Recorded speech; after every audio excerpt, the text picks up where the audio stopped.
Hello everyone. तो आज हम पढ़ेंगे लिंक लिस्ट के बारे में। तो लिंक लिस्ट होता क्या है?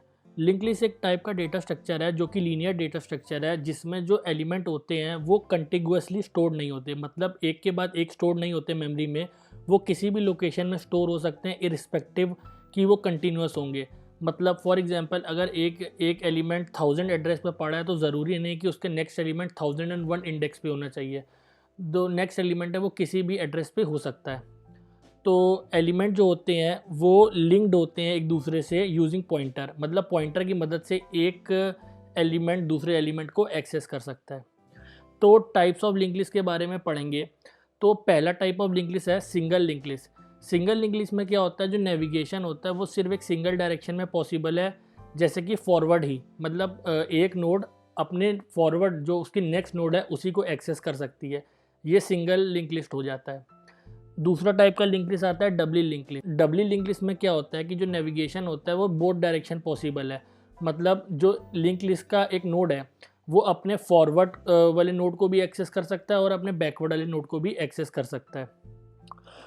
थर्ड टाइप का लिंक लिस्ट आता है सर्कुलर लिंक लिस्ट।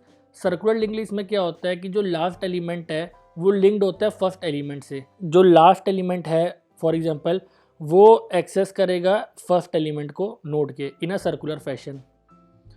तो अब हम लोग पढ़ेंगे सिंगल लिंक लिस्ट के बारे में।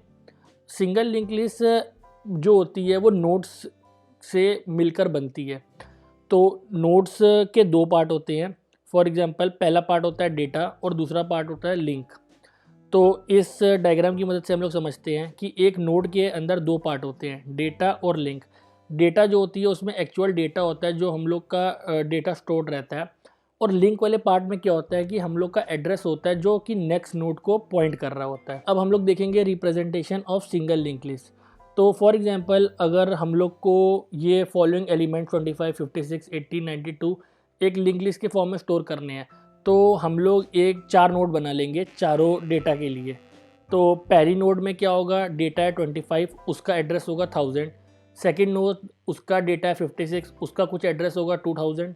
एक नोड है थर्ड नोड जिसमें डेटा है 80 और उसका कुछ एड्रेस है 3000। और एक और नोड है फोर्थ वाली जिसमें डेटा है 92 और उसका एड्रेस है 4000। तो अब तो ये नोड्स हैं बट ये लिंक लिस्ट के फॉर्म में नहीं है।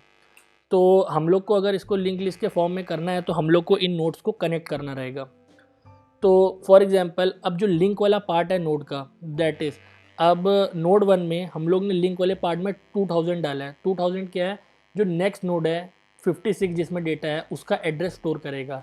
तो इससे क्या होगा, नोड 1 जो है वो नोड 2 से कनेक्टेड हो जाएगी। अब इसी तरीके से नोड 2 में देखेंगे कि लिंक वाले पार्ट में हम लोग को एड्रेस डालना है उस नोड का जो इसके बाद नोड आएगी।